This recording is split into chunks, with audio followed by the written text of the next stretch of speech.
3 days later, he would yell that he was selling the house, call me a nuisance. A week after that, I'd stand at a bank counter holding an old card while the teller went quiet and said my name like it scared her. That all came later. It started at my daughter's funeral. My name is Maribel Hawthorne. I didn't think I'd be learning new ways to lose people at this age, but here we are. They said Isadora's death was an accident, a fall, concrete steps, wrong angle, clean enough for paperwork, fast enough that everyone kept telling me to rest. I didn't rest. I watched. Her phone was gone. Not lost. Gone. The hospital bag was packed too neatly, like someone didn't want to come back for it. Evan stood 2 rows ahead of me. Black suit. No wrinkles. He kept checking his watch, then his phone, thumb moving. Screen lighting up, again and again. No tears, not even the fake kind. The air smelled like old flowers and dust. That stuck with me. I don't know why. Maybe because nothing else felt real. Right before they lowered the casket, Evan leaned back toward me. Didn't look at me. Just said it low. Do you know where Isadora kept the house documents? I stared at him. I swear my brain shorted out for a second. I thought maybe I misheard. Grief does that. Makes stupid excuses for people. I didn't answer. He nodded anyway. Like that was enough. That was the moment. Not the death, not the coffin. That sentence. I should have said something. I didn't. You ever freeze like that? Just stand there and let the wrong thing pass. We walked back to the house after.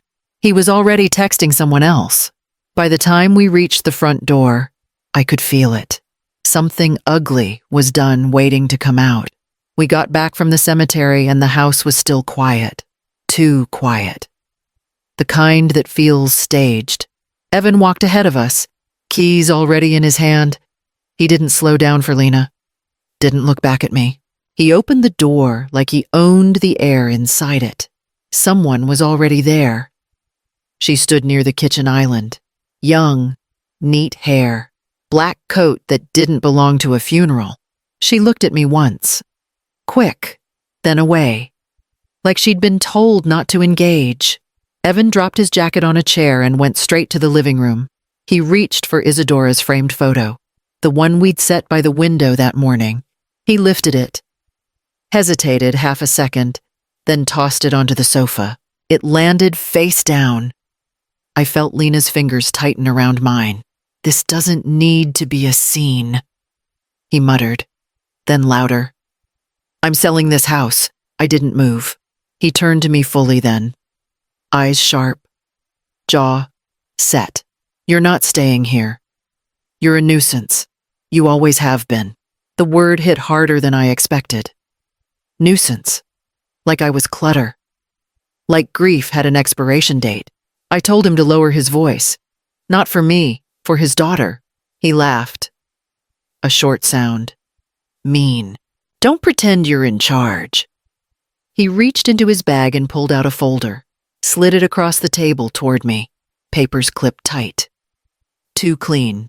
I'm the executor of her estate, he went on, and this house was never in your name. I have the deed and her will. Signed while she was sick. Hospital witness. It's all mine now, and I'm cashing out. I stared at the signature. Isadora's hand. Shaky. Real. You didn't read the fine print. I murmured. I don't know why I said that. Maybe instinct. Maybe hope. His mouth twitched. You think I'm stupid I didn't answer. He nodded toward the hallway. Your things are packed. Garage. Take them tonight, or I call the police. The woman by the island shifted her weight, still not looking at me. I knelt and hugged Lena, told her to grab her backpack, just the blue one. I don't know why that detail mattered. It just did. As I stood up, Evan leaned in close. Low voice. Breath sharp. She knew this was coming. She didn't stop it. That sentence followed me out the door. The motel room smelled like old cleaner and damp carpet. One lamp worked. That was enough. Lena sat on the bed with her shoes still on, backpack hugged to her chest. She didn't ask questions. That scared me more than crying would have. I locked the door, checked it twice. Like a rookie, I kept thinking maybe I pushed too hard. Maybe I missed something obvious. Maybe this was my fault for not stepping in sooner, for letting Isadora handle things alone because she always looked fine. Honestly, I hated that thought. Still didn't drop it. I sat on the edge of the bed and pulled out the small box from my purse. The one Isadora made me promise to keep. She'd pressed it into my hands months ago, joking like it was nothing, like I was the paranoid one. The lid stuck for a second. Cheap wood, bad hinge. Inside was a bank card, old, corners worn soft. The kind you'd cancel and forget about. Under it, a folded note. Her handwriting, tight, careful. Mama, if he forces you out, go to this bank. Trust the process. That was it. No explanation. No comfort. Just instructions. I laughed. A short, ugly sound. This is it, I muttered to no one. I picked up the card. Turned it over. My name was written on the back in her pen. Not printed. Written. I walked to the trash can. Stood there too long. If you've never stared at a bin wondering whether you're about to make the dumbest mistake of your life, congratulations. Lena looked up. Didn't speak. Just watched. I put the card back in the box. Closed the lid. Slow. Tomorrow, I'd go to the bank. Not because I believed it would work. Because leaving it undone felt worse. The bank had been there longer than most people in the neighborhood.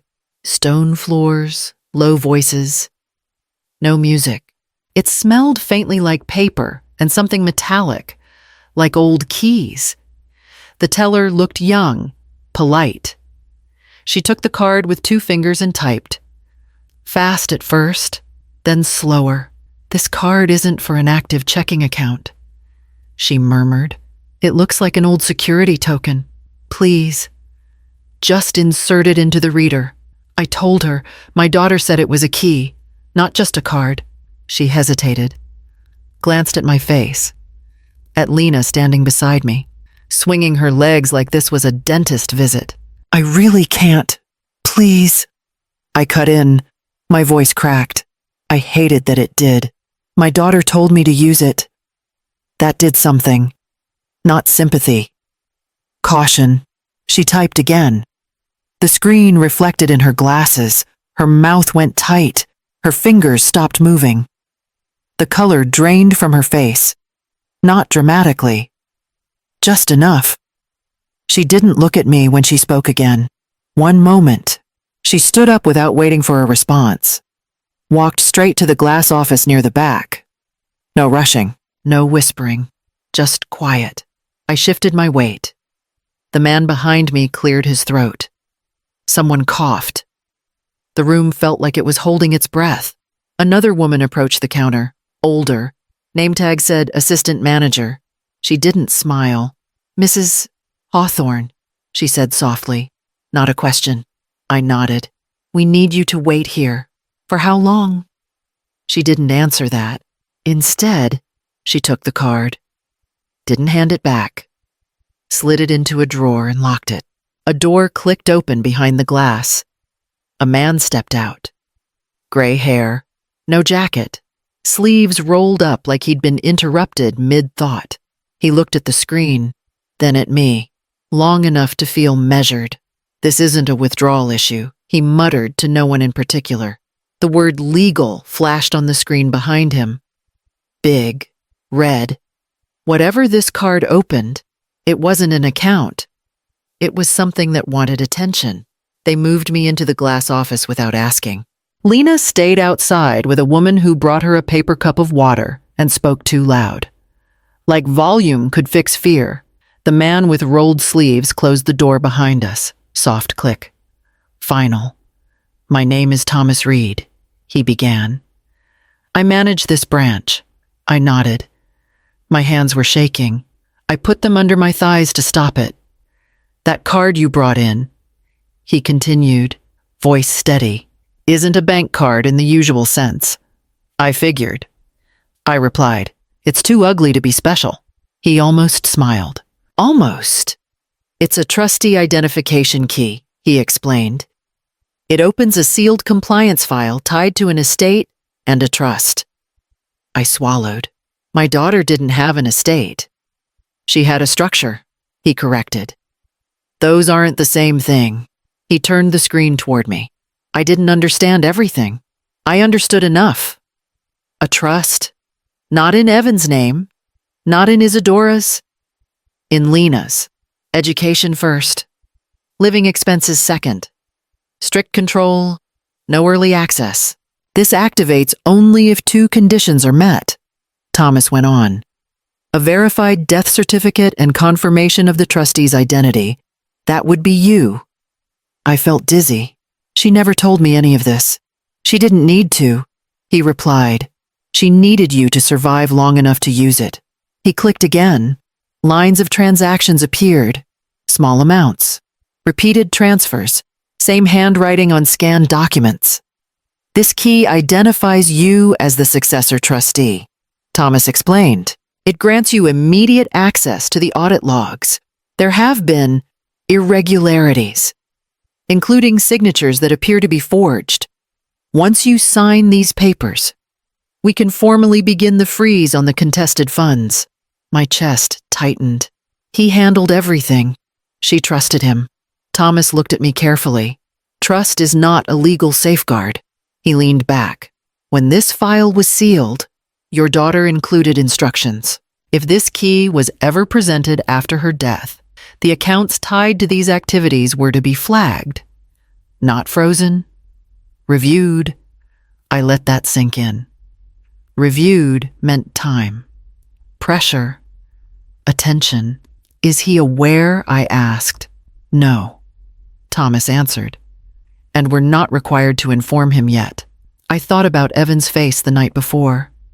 The certainty. The rush. Isadora had built something quiet. Something patient. Not to fight him, to outlast him. And she had timed it so I'd only find it after I was already out the door. Thomas slid a thick envelope across the desk. She asked that you read it here. I broke the seal with trembling hands. Isadora's handwriting appeared. Heartbreakingly calm, Mom. If you're reading this, I was right about Evan. He won't wait long. Hope isn't protection, so I built my own barriers. There were no apologies, only cold facts. A small USB drive fell out, labeled Records. Thomas explained it contained years of evidence regarding Evan's forged signatures and misappropriated funds. The letter continued. I didn't build this to punish him. I built it to stop him, to keep Lena safe until she owes no one anything. She had calculated everything. My finding that card only after being forced out of the house was no accident. Isadora didn't try to change Evan. She planned around his inevitable betrayal. I folded the letter, feeling a steady, chilling calm. Thomas met my eyes. Now, we just watch how he falls into the gap she left for him. I didn't go back to the house. I didn't need to. Evan came to me, not in person. On the phone, 3 days after the bank, his voice was different. Not loud, not sharp, tight, like he was holding something in his mouth and it hurt. There's a problem with the sale, he muttered. I leaned against the motel dresser. Lena was coloring on the floor. I kept my voice even. What kind of problem? The title company blocked the closing, he snapped. They found a cloud on title. Apparently, Isadora moved the property into a living trust for Lena years ago. The deed is locked, and I'm sitting here with a buyer and a house I don't actually own. That doesn't make sense. It does. I told him, just not to you. He laughed, thin, forced. You don't even know what you're talking about. I know who the beneficiary is. I answered, and I know who isn't. That stopped him. A few seconds passed. I heard movement. Papers. A door closing. The funds are frozen, he said finally. Not seized, Frozen. Pending review. Sounds procedural, I replied. You did this. He shot back. You went behind my back. I walked out the front door. I said, You pushed me. Another pause. This one heavier. They're asking about old transfers. He added. Small amounts. From years ago, I pictured the screen Thomas had shown me. The repeated lines. The pattern. They want time. Evan went on. Time means questions. Then answer them.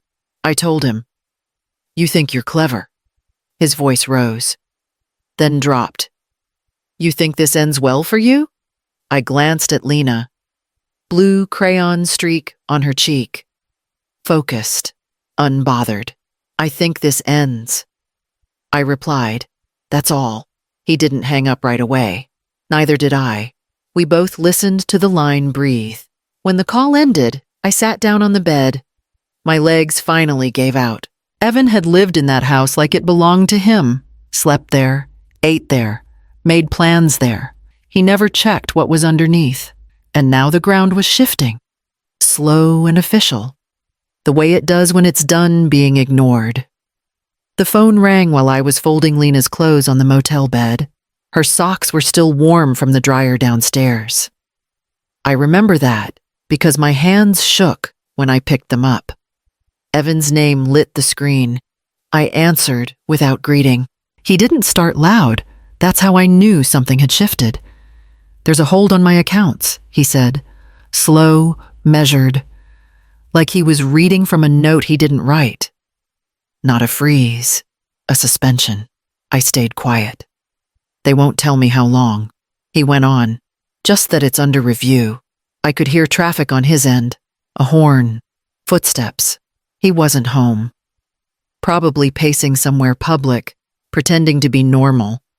What did you do? He asked. No edge, no threat. Just the question. I looked at the carpet. A dark stain near the door. Someone else's mess, not mine. I didn't do anything. I replied, That's not true. His breath hit the receiver. They flagged transfers, old ones. Small amounts. Years back. I didn't answer. They pulled my access. He continued. Personal and business. I can't move anything. I can't even see the balances. Still nothing from me. He lowered his voice. You talked to the bank. I walked in. I said, They talked. He let out a sound that wasn't a laugh. You think this is some kind of win? Lena looked up from the floor. Crayon paused midair. I shook my head at her. She went back to coloring. I think you're being asked questions. I replied. That's all. Silence stretched. Long enough to feel intentional. They mentioned trustees. Evan muttered. That word came up more than once. I closed my eyes. You always liked hiding behind paperwork. He added, letting other people fight for you. I didn't correct him. Let him keep that version if he needed it. Another pause. Then, quieter. They told me not to make any more attempts. That's probably good advice. I offered. The call ended without goodbye. I sat there for a minute after, listening to the deadline, feeling the room settle back into itself. Evan had built his life on access, on speed, on assuming doors would open because they always had. Now every door was closed.